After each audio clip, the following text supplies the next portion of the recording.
Hello and welcome to another edition of the Corner 3 here on Pittsburgh Sports Live. Cale Berger here with you, and joining me, Alan Saunders back this week. Couldn't get away from me, I guess. And Zachary Weiss from Pittsburgh Sports Now as well, joining us today. We are in the Beaver County Auto Studios, and a lot to get to, and strangely, no pit talk this week.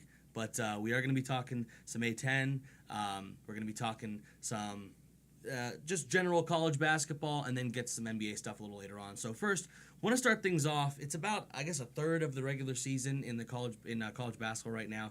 Each team has about 9 to 10 to 11 games on their schedule completed so far, and I want to kind of get an idea of who we think are, I guess, the cream of the crop. Who do we think are our one seeds right now? The teams that we think are going to try and avoid the fate of UVA once it comes March in a few months from now. But I want to get an idea of who we think are the top teams in college basketball right now, and who we think is going to be there at the end of the season. Yeah, I mean, I think it's interesting because it feels like there's still a lot of unbeaten teams. I mean, I don't know, I'd have to look and see the numbers if this is actually a lot for this time of year, but there's a lot of teams that are unbeaten, and there's a lot of teams that only have maybe one loss, and it's not a bad one. So I think there's actually kind of a lot of contenders right now. I don't feel like there's four that are kind of have really separated themselves from the field, but I've got some thoughts. Zach, you want to go first? Who do you think? Who you got up there? My first number one is going to be the Rock Chalk Kansas Jayhawks. I'm going to go there first.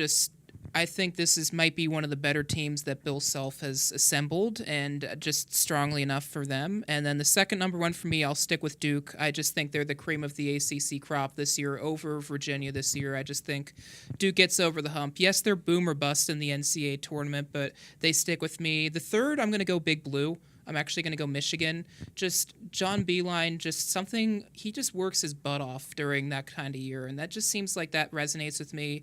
And then the fourth one, I'm going to go with Nevada. I just see Nevada as the team that goes undefeated and backdoors themselves, despite not really having much tough opponents the rest of the way. They get that fourth number one. So those are my four. I think those are a strong four, but as you said, Alan, you can make a case for a lot of teams this year. Yeah, absolutely. I think there's about maybe 8 teams or so that are kind of in that conversation, at least at this point in the season. But I got to go with Kansas as well. They're 8-0. They're the number one team in the country. And you're right, Bill Self just has one of the best teams I think he has put together so far. A little disappointed that Perry Ellis still isn't playing, but I'll digress. He's with Brandon Trish, right? But this is definitely one of the best teams in the country, and one of the best teams that Bill Self has had. I don't know if I can put the Blue Devils. I think that obviously they're the most talented team in the country, but I do think they're going to lose another maybe 2 or 3 games in the ACC. I mean, there was a point a few weeks ago where myself and Mike Osti sat here and said Duke's not going to lose. Of course, none of my predictions are right. You should know this by now. But I do think that this Duke team is going to run into some trouble in ACC play. Mainly, I think they're going to have some trouble with Virginia. A defense that a lot of these players haven't seen yet in their young careers. And it's the best conference in college basketball. So they're going to run into some trouble. Maybe they lose a game somewhere in there against a team they shouldn't. Dare I say a Pitt or a Wake Forest, a team that maybe they play a little down to the level of their competition to. The third team I'm going to go, the second team I'm going to go with is the Tennessee Volunteers. And Tennessee right now, they're 7-1. But they have looked really good early on in this season. I think they have potential to win the SEC, and if they do that with 3 or 4 losses, I think that they can be a number one seed just with kind of the resume that they have already. I mean, you look at who they've beaten. They had a team. They beat Gonzaga just a few days ago, the number one team in the country at that point, which is a very, very good win, obviously. So I'm going to go Tennessee. I think that they end up running through the SEC and have a lot of success there. My second team is I do think it's going to be Gonzaga as well, because I think Gonzaga has that one loss, but they have that win over Duke already, which can help carry them, and I think it's going to carry them through a very weak, conference schedule. So I think that Gonzaga is going to be that team, and I think my final one, I think I'm going to have to go with, Virginia. I think Virginia just, top to bottom, they're one of the more talented teams. They're one of the more veteran teams as well. A great coach, obviously, in Tony Bennett. And I think that this team has a motivation, something we joked about a little earlier, is they have a motivation with what happened last year, and they want to avenge that. They're driven, and I think that they're also going to be able to have a lot of success in the ACC and maybe be that team up there at the end of it with Duke. Yeah, I agree with a lot of what you just said. First of all, Kansas, I think, is the only one that I think we're going to end up being unanimous on. I totally think that the Jayhawks are not just a really talented team, not just really successful. It doesn't look like it's a crazy good year for the rest of the Big 12. West Virginia's down a little bit. I don't think Oklahoma's necessarily the kind of threat that they've been. So I think this is a good Kansas team and one that seems to have a bit of an easier road through the conference schedule. And then, they win that conference tournament every year. It doesn't matter whether they're good, great, somewhere in between, they find a way to get it done. I like Kansas a lot. I think Virginia is going to win the ACC, and I don't think there's any way that the ACC champ is not a 1 seed. I think they have the best defense in the country. They have enough returning scores. They're an old team. I think that's in the age of the one and done. Virginia's got some redshirt seniors, and it's just a different kind of basketball team. But I expect them to come out of the ACC, and I don't think there's any way the ACC champ is not a 1 seed. I think it's the best league in the country. Out west, I think you got to flip a coin. It's Gonzaga or Nevada. I think Gonzaga has the easier path to run the table in the conference schedule, and they've got that signature win over Duke. I think Nevada might actually be the better team, but I see more potential stumbling blocks in their schedule. They play a tougher conference schedule than Gonzaga does. So I think the Zags probably are able to run the table, plus that win over Duke should get them over the hump. And, after that, I think it's tough. You mentioned Michigan. You mentioned Tennessee. I don't know how good the Big Ten is. I think the Big Ten is a stronger conference than the SEC. I think it'll be Duke, though. I think the Blue Devils are the most talented team in the country, and I think they're going to win enough games that the combination of those two things will entice the committee to put them there. But I think you could make a really strong case for Michigan, a really strong case for Tennessee. I think there's other teams, too. I don't think this year not being in the top 5, 6, 7, 8 of this list right now is a disqualifying factor. I think there's a lot of teams we didn't mention in Arizona. Okay, well, if Arizona loses 1 or 2 games in the Pac-12 and wins the Pac-12 tournament, guess what? They're going. Yeah. And there's probably a half dozen other teams that you could say that about right now as well. I think there's a couple teams in the Big Ten that are talented enough that if they get hot, it'll be all about who wins those games between Purdue and Indiana and Iowa and Michigan. If they split all those games, then maybe it's tough to see a team coming out of the Big Ten as a 1 seed. But if one team can kind of emerge dominant out of that group, then I think they're a 1 seed for sure. Yeah, I agree with your point about the Big Ten. I think it's going to be one of the tightly contested conferences in the country this year. I do really think Michigan they were kind of my 4B team, my kind of next team out, I guess, in the group of the ones that I selected. Michigan's been really impressive, and they have the wins over Purdue. They beat UNC, they beat Villanova when Villanova was still, I guess, people thought they were good. So they have a lot of signature wins already. And if they are able to have a lot of success in conference, because, you look at who's in the Big Ten. You have Ohio State. You have Michigan State. You have Wisconsin. There's a lot of teams in there. And Iowa as well, sitting at 22 right now in the AP poll. There's a lot of quality teams right now in the Big Ten that, you're right, if any of those teams has a really successful conference run, they could just, based on their strength of schedule, could end up being a 1 seed. Yeah, I think so. And you also don't forget the fact that Alan brought up, we talk about in college football all the time, does the SEC teams deserve 2 in the Final Four? And you could make the same case with that ACC, as you mentioned. And it's a compelling argument because the ACC is just that darn good, plain and simple. And I'm still going to stick with my Nevada just because I'm in love with the brothers Martin. I think Jordan Caroline's a great piece. I just love the way that Eric Musselman literally squeezes the juice out of everything he has in that team. He works up the biggest sweat. He wears a polo because he just can't wear anything else because he'll do a Sean Miller. He'll sweat through the whole thing. Well, I think Buzz Williams would have something to say about that. Well, okay. His voice might. Let's talk about Buzz Williams, though, because I think that's actually kind of a key to a lot of it, is the way if Virginia Tech and Florida State as the 4 and 5 teams in the ACC, if they're in the top 15, then you're going to get 2 ACC teams. Yep. If those teams take care of business the rest of the way in a non-conference schedule and they win most of their conference games, North Carolina, those 2 teams, I think that's it, because I know Duke and Virginia are good. But if those 3 teams hold the ACC up to where right now I think they're going to be, then I think the ACC can get 2 1 seeds. So those are our thoughts on who we think right now are going to be the 1 seeds, basically a third of the way into the season. But want to move on now to one conference specifically, and that is the A-10. That is obviously the home of the Duquesne Dukes here in Pittsburgh. And Zach, you cover the A-10 as well as the Dukes.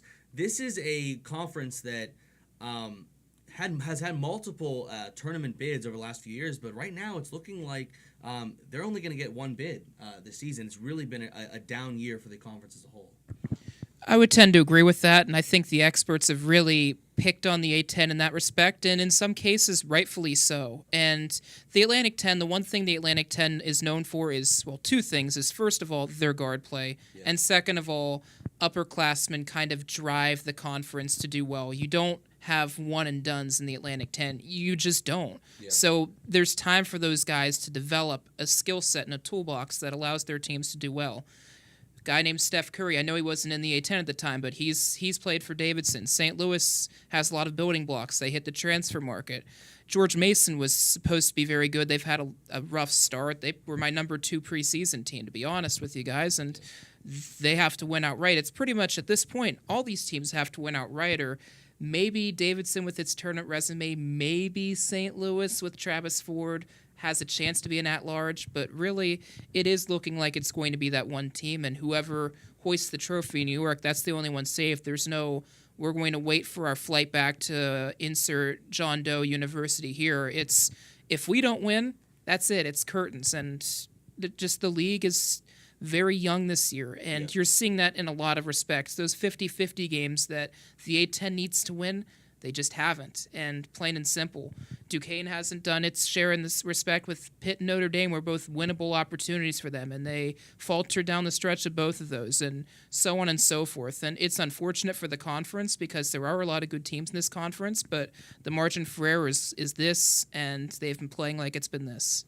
When you talk about those coin flip games as well for the conference, and the Dukes had one against the Panthers here in the City game a few weeks ago. I think that was a game that a lot of people thought was going to be more contested than it was, and it was a highly contested game for the first half, but St. Louis as well had a game against Pitt. St. Louis should have won that game. Yeah, St. Louis, yeah, exactly. If they were able to hit their free throws down the stretch, and they weren't able to do that, and that's one of those games where if you're the A-10, not only for your own personal resume, but as an entire conference as a whole, you need to take care of business in those opportunities against ACC opponents, against like a Notre Dame as well, to not only help your own resume, but help the conference as a whole.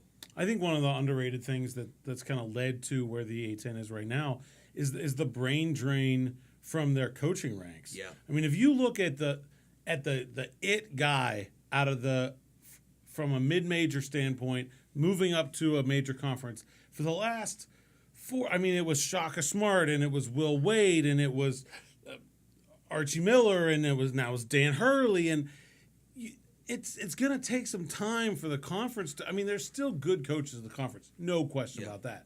But I just feel like you lose some steam as each individual program when you put that guy out through that process, and then you have to kind of start over again, and it seems like that cycle has hit the A-10 a bunch of years in a row where. Yeah. And then, obviously what happened with Mike Lonergan, like that was another coach that was a quality coach that a lot of people talked about. He was rumored to be involved in the pit job here when they hired Kevin Stallings. And then, obviously he's out of a job not that much longer after that. I just feel like there's a half a dozen teams that could be really top of the A-10 teams year in and year out that have just gone through a coaching replacement cycle and just aren't quite back to where they were. So given that, and Zach, do you think this is the new normal for the A-10, or do you expect the league to get back to being a regular 2-3 bid league? Because it's not easy to get back there. This is going to take time, and to piggyback your point, if I was Mark Schmidt at Bonaventure, I also would have tried to find stage right as quickly as I possibly could. Ole in New York is such a tough place to recruit. People joke about it, but it's absolutely 100% true. It's a very, very tough sell. There isn't much going on around the campus. The coaches anonymously said so in that famous Jeff Goodman poll. But besides that, you have the fact that just, again, first of all, these players are young, as I said earlier, so it takes time to develop. And the coaches are the same way. I think Keith Dambrot's still developing in year 2 at Duquesne now that he has his guys. And when you have a coaching change in general, the first year you're adjusting to the league physically and mentally. The second year you're bringing your guys in. And then the third year it's full speed ahead. So, and that's with the table. So we have Duquesne that's did a roster overhaul the first year, did a roster overhaul this year, and you have guys that are playing either sparingly or redshirting, or you have Maceo Austin coming in. So in a sense, you're going to have another overhaul, and who knows if anybody's going to transfer given the unhappy minutes. So it's such a happy medium, and you see there's so many teams that could make a change. Is Fordham going to make a change at the end of the season? Is GW going to make a change at the end of the season? And like what you said earlier about the league not being old, it's really hard to get old when you're going through coaching changes because you know the coach wants to bring in their guys and people transfer and people lose minutes, and even if guys stay, maybe they don't have the same role. And so I think the combination of the two, the A-10 has always been a league that has old teams, and that's not the case right now. And I think you can clearly point to the turnover in the coaching ranks as a reason for it. I still think that they'll be able to get back to that point because I think the fact that the one sort of on the other side of the coin of losing all those coaches is it becomes an attractive place for talented young coaches to want to be. Yeah. If I was a 30 something head coach at a low major that wanted to move my way up, the A-10 is where you want to go right now. Absolutely. To get to that next level. And as you know, look at a program like VCU, they've sent multiple head coaches to the next level. I think 4 in a row, haven't they? And so like that's something that if you're VCU, you can't be afraid of that anymore. At this point, you just say, okay, well, we'll get another great coach, and then we'll rebuild, and then we'll do it again. And they clearly know what they're doing, so I don't think that it'll be a problem for them trying to find. They know what they want, and they have a resume of finding great coaches.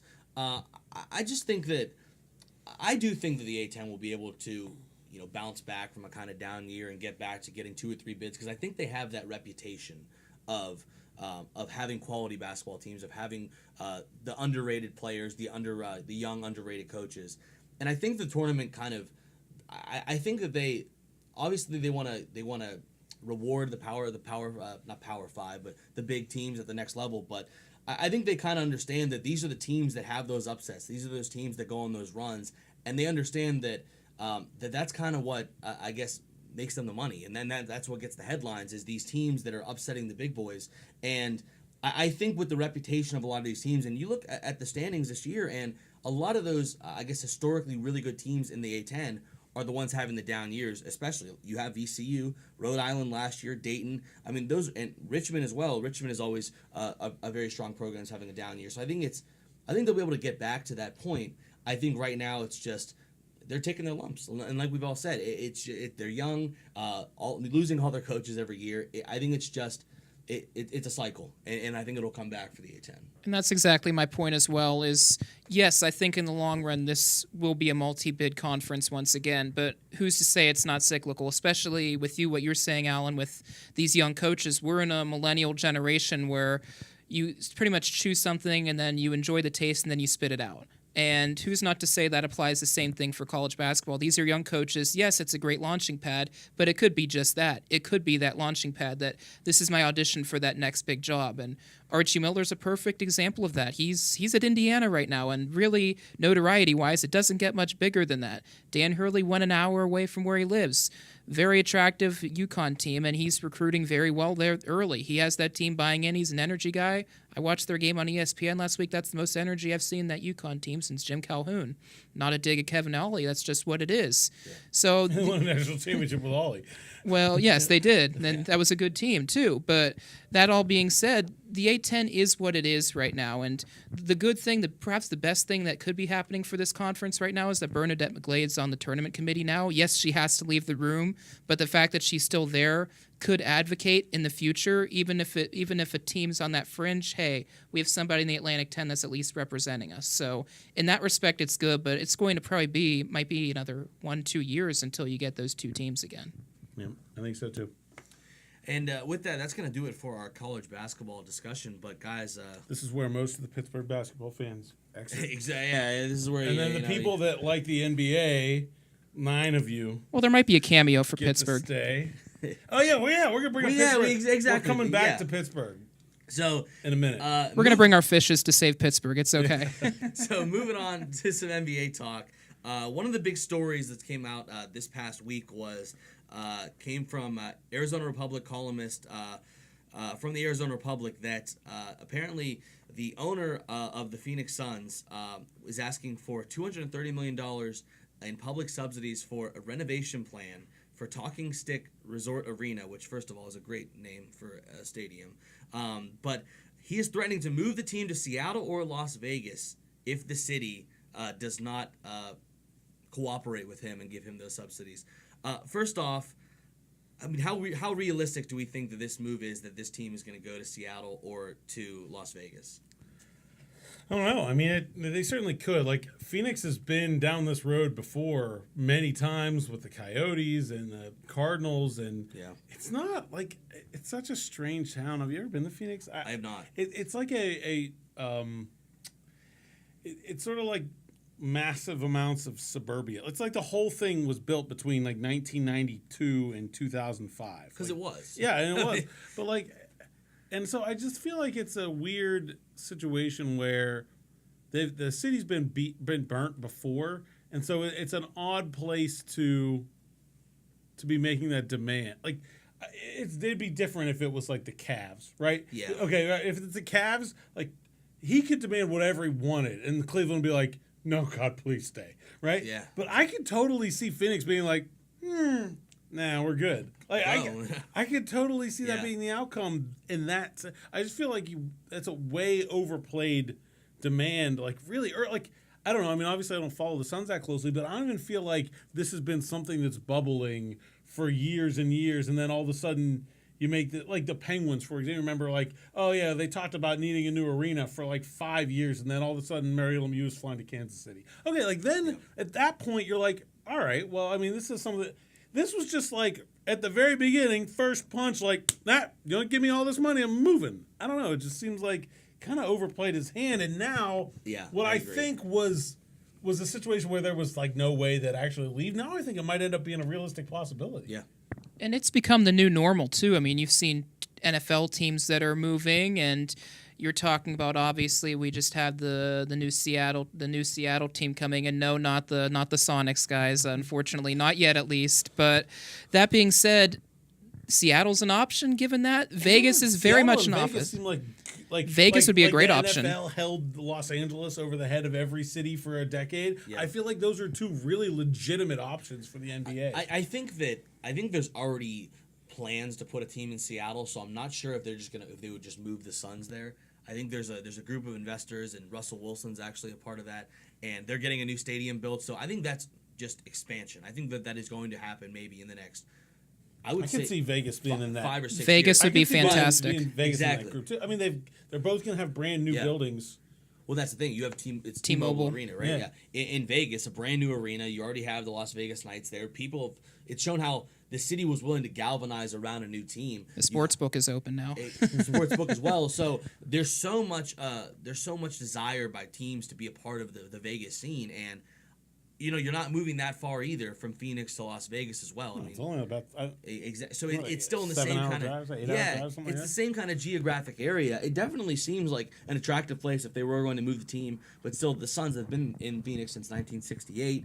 They've had a ton of historic great players, whether it's Charles Barkley, Steve Nash, dare I say Amari Stoudemire. So it's a historic team in the sense that they've been there they're longer than a lot of other teams have been in their current cities. But I agree, though. I think he's played his hand a little too early, because I heard nothing about Phoenix, them wanting a new stadium or anything, or them being disgruntled, and then kind of all of a sudden it comes out this week. It's like, if you don't give me the money, we're leaving. And it's like, all right, well, where'd this come from?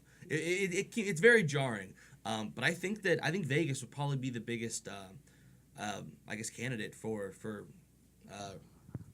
moving. Yeah, and they can still be the Suns because it fits. You can't be the Suns in Seattle. No. Exactly. No. And we already discussed off the air that obviously the Seattle Storm are taken by the WNBA. Yeah. So obviously you can't play that. You can't play that out You'd be either. the Seattle lack of Suns. Well, they Clouds. whatever team Seattle ends Clouds. up in the Seattle Overcast. Yeah. But whatever team ends up in Seattle obviously has to be the Supersonics, and I think it's going to happen within the next decade. They're going to have a team there. But I kind of want to touch on, what are some other cities that we think are candidates for a new NBA franchise? You're just trying to trap us into saying Pittsburgh.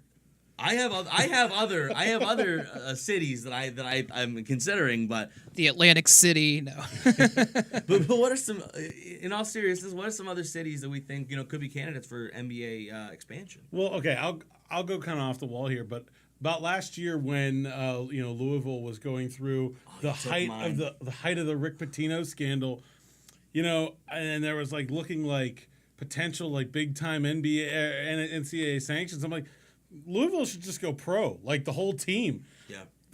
That building is already an NBA building. You could move an NBA team in there tomorrow, and no one would ever notice the difference. That people love basketball. There's no other pro sports there, but it's a big town. It's a great small, medium-sized city too. I think it would be a place where athletes would want to play. It's got a great culture to the city, and I think they could totally have an NBA team in Louisville. But it obviously hurt the Cardinals. Yeah, I was gonna say Louisville was actually the team I was gonna say as well, and yeah, they have that already NBA ready stadium in the KFC Yum Center, and it's also just a basketball crazed state. And they don't have a pro team there. They obviously love their Wildcats and their Cardinals, but I think that they would really adopt an NBA team because they're just such big basketball fanatics in Louisville. Yeah, and I've been to Kentucky at least a myriad of times at this point.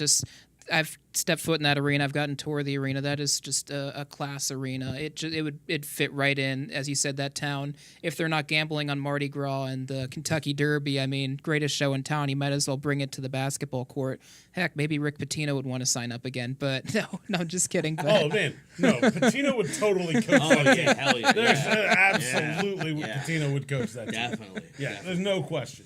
Yeah. They could take half the Louisville roster right now and just pay them what they're paying them. Just bring back Peyton Siva. That's the only clause.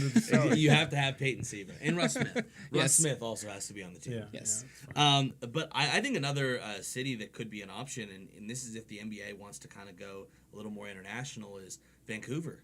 You had the Grizzlies in Vancouver. They moved them. They went to Memphis, but you see the success and the love they have for the Raptors in Toronto. I think if I was going to go to Canada, I'd pick Montreal. Mm-hmm. Really? Yeah. I think like you're saying, the international sort of flavor. You got a French-speaking city. I think that would be an attractive thing for a lot of the European players.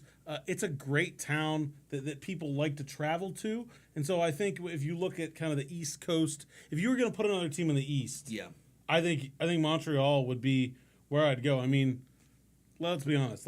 I love Pittsburgh. It's a great city, but it doesn't have the cachet of a town like Montreal. If you're trying to get visiting fans to come from New York and Boston and Chicago and places like that, I think Montreal would be a kind of a destination place like Vegas could be in the West. Well, Montreal, is definitely a huge French-speaking place, but Pittsburgh is the Paris of Appalachia. So, very, very true.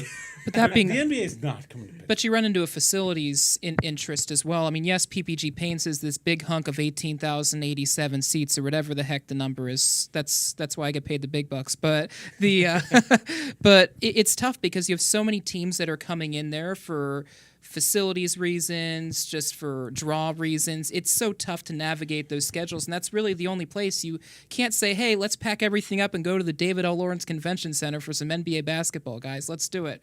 But I suppose they could play at the P. I don't know. But then you have the logo issues and all that stuff, and the Wi-Fi. Yeah, exactly. Yeah, the Wi-Fi. The Wi-Fi at the Pete is a disqualifying factor. I think they'd have to play in PPG because that is the biggest arena. That's the arena that I think meets probably meets the NBA. I guess. If the NBA was seat standards. Okay, if the NBA was coming to Pittsburgh, they need to build their own building. I would agree. Yes. I don't think you can, it's a terrible place to watch a basketball game. I would agree You with ever that. watch a basketball game? I As a fan in the stands? Yeah. It's pretty bad. Especially the upper deck is like basically unwatchable. Although they roped that up, they covered that up for the city game. But for the NCAA tournament, I was up in the 7th floor, and it was very I difficult. think I was there with you. Yeah, Now that I remember. terrible. Yeah. It's not a good place to watch a basketball game. It's not even I don't even think it's a great place for a hockey game. I feel like the stands are too shallow. They don't rise fast enough. Yeah. And that's what you really want for basketball. Agreed. Because you Probably get, more so for hockey. But I think for basketball, because you can get closer to the court. It's more intimate. You know, like if you've been at the Barclays Center. Yes. Okay. Yeah. The difference between watching a basketball game at the Barclays Center and PPG Paints Arena, basically the same age building, and Barclays Center might be a couple of years newer, is massively different. I mean, it is such a better, because it's steeper, it's tighter, it's just a better place for basketball. I don't really think PPG Paints would be a good place for an NBA facility.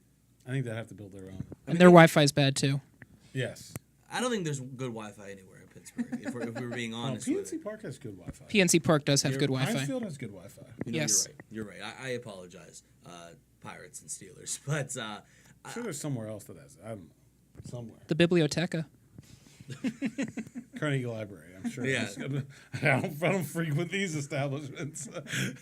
I can tell you the Hillman Panera in Oakland has good Wi-Fi. I go there all the time. I can tell you I can tell you Hillman Library has very good Okay, Wi-Fi there you at the go. University of Pittsburgh, but Fifth and Wood.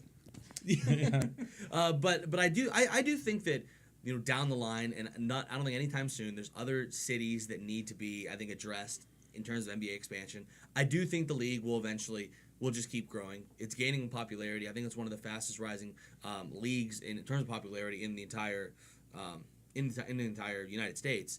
But you look at like Staples Center. They have like 4 teams that are in there at the same time trying to work out their schedules, and I think it's doable to have a team in Pittsburgh in the same arena as the Penguins.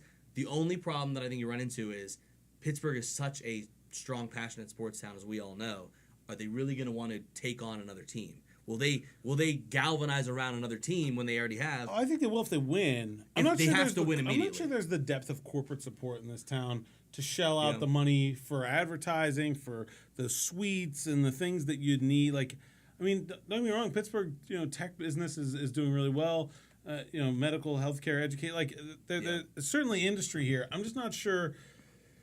If compare it to a place like Seattle, where obviously they have the same kind of, or even like Louisville, where they don't have that already. They're not like already stretched to the 3 pro. I mean, Pittsburgh is the smallest city with 3 major pro sports teams as it is already. Exactly.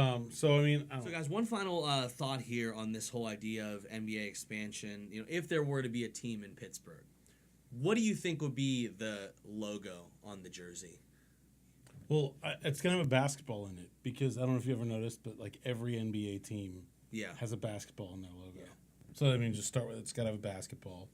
We were talking about corporate sponsorships. I mean, what do you think we have like Heinz ketchup on the logo? Oh, you mean they the have the little corporate- advertising? Yeah, the advertisements. Oh, It's got to be Heinz ketchup, right? It could be them. It could be it could be U.S. Steel with a no Wi-Fi signal on it. It's going to be UPMC. Well, everything else is UPMC. right? Yeah. Why not Beaver County Auto? Beaver County Auto? Why not? I mean, I don't know. Would have to. I don't know if they can afford this and that at the same time. They already laid out significant It's a tough investment call. for Pittsburgh Sports Live Studios. It's a very tough call. I think, there's some options there. Pamela's Diner. Pamela's Diner would be Permani Brothers. Not even the logo, just a sandwich. just the same. Just a piece of coleslaw. There's always coleslaw somewhere on the jersey. But with that, moving on. The last thing I want to kind of discuss before we sign off for the week, and that is we had the final matchup between LeBron James and Dewayne Wade, best buddies, Banana Boat, I guess half of the Banana Boat crew, at Staples Center in LA. I believe it was Monday night. This is D Wade's kind of farewell tour. He's going to retire after this year, and what an incredible career he's had. But it's kind of, I have to say, I was a little emotional when I was watching, all the praise pouring on Twitter and watching the end of that game. I was like, this is one of my favorite players ever growing up. Just, leaving the game. He's going to be done after this year. And it didn't hit me until that game on Monday. that D Wade is going to be retiring after this year. Well, I mean, I've always felt like he's older than he is because I remember him in college, obviously beating Pitt in the NCAA tournament so vividly that and that feels so long ago. Yeah. Out of what year was that? Like 04? Probably 03. 03? Because his first season was 03, 04. Okay, so that would have been the 03 NCAA tournament. So that's 15 years ago. Yeah, but that seems like forever ago. So I almost can't believe that he's still playing. And then, of course, you look at, like, Vince Carter. But, like, I just, to me, he's such an interesting guy because I don't think he was ever, like, the most talented player in the league. But he really worked hard at being, like, one of the best players for a really long time. Yeah. I think that's the thing that I'll remember is like, yeah, he's good. I mean, obviously, if you make it to the NBA and you're a starting player in the NBA, you're good at basketball. But I felt like the way he worked and was able to just get the most out of his ability for a really long time. I think that's what kind of sticks with me about him. Definitely. For me, I grew up as a Vince Carter fan personally. Vince Carter was my guy growing up. Just not just the dunks, but just he always, other than the dunks, just seemed like this. It was so Dirk Nowitzki kind of the same way. Dewayne Wade, it was more like a stock market with how he went, and some of it was his game. He willed his team to an NBA Finals, and he was along the ride with LeBron James, going through some injuries and some health challenges, and got another one. To me, the most comparable situation, he gives me an Eli Manning vibe, and maybe not necessarily the toughest, the best player, but he was somebody that got it done regardless of whoever was around him. And yes, I know Eli Manning's in the twilight of his career in terms of talent. In a sense, Dewayne Wade is as well. But what were able to do is they were able to win championships. They're able to do it in dominating form on the greatest stage, even though maybe the catch for the first Super Bowl with David Tyree is the more memorable image. What sticks with me was indomitable odds, and you have a guy that wouldn't break, and Dewayne Wade was the guy that would not break, and that's what I'll remember him most for. He was steady, he did the right thing at the right time, he was a good teammate, he was a fantastic player, and he got it done on a lot of different facets. Yeah, I have to. I'm a little hurt by the Eli comparison of Dewayne Wade to Eli Manning, but sorry, I digress. Not sorry, but I think that you look at D Wade's career and you look at the kind of the. He's one of the, I think, the all-time unselfish players, and the reason why I say that is he won that first title when he was with Shaq early on in his career, and then when LeBron comes and joins him in Miami, he's in the right at the end of the prime of his career. So this is his last, I guess, time as a truly elite player in the league, and he gives that up and takes a back seat to win more titles with LeBron, and he becomes that second fiddle. He becomes that Robin to his Batman, and I think that's one of the main things to remember about D Wade is that he's always been a player that I think has put the team and put other guys first. He's certainly put the city of Miami first. The incredible impact and the work he's done there is definitely notable. I think maybe the most underrated thing about D Wade is he has, find the stat here, 859 career blocks as a guard. I think that's the most blocks of any player like under 6'6". I mean, he was just such an all-around great player, and especially, I think, underrated defensively. He could lock you down. He could get steals. He could obviously block shots. As I remember vividly right now, his block on Verjao, I think, is one of the dirtiest things I've ever seen on a basketball court. But yeah, it really kind of hit me home, hit close to home for me on Monday when I saw him kind of trading jerseys with LeBron and that final sign-off. Gonna remember a great player, and I think, I don't know if this is a hot take or not, but I think D Wade's probably the third best shooting guard of all time. I mean, I think you have Jordan, Kobe, and then I think it's Dwayne Wade. Oh, I'd have to dig into that a bit. I'm not sure he's that good, but I think he's a Hall of Famer. He's absolutely a Hall of Famer. Hall of Famer. He's definitely a Hall of Absolutely. Famer. I mean, in terms of shot-making guards that make a shot at the right time, obviously the gentleman behind us right now is up there. Reggie Miller for me is up there. Yeah. Reggie Miller's definitely up there. I think Wade's a better player than Reggie was, but I think that Reggie just had that scoring knack. Wade is just a better all-around player and a better leader. I think like you're saying, like when you think about guys like that, I think a lot of times the like impressive physical athleticism of some guys stands out.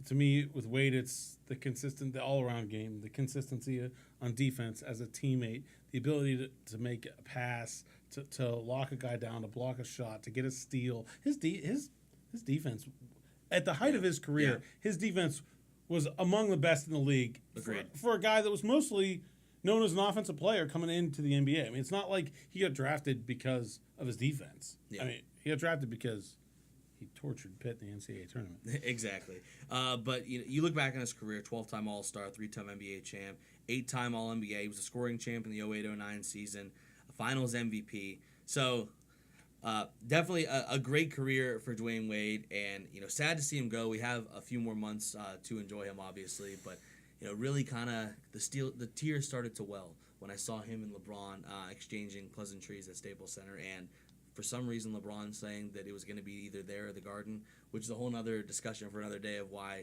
the New York Knicks had any chance of getting LeBron this past summer. But with that is going to do it for us this week on this edition of the Corner 3 on Pittsburgh Sports Live. Zach, thank you for joining us this week. Alan, good to have you back. You've been dodging me the past few weeks, so good to be back with you. Once again, in the Beaver County Auto Studios, and make sure to subscribe. Helps us out a lot. Helps us a lot to keep doing this here. It's always tough to make sure you're there. We go. It's my fan awake, guys.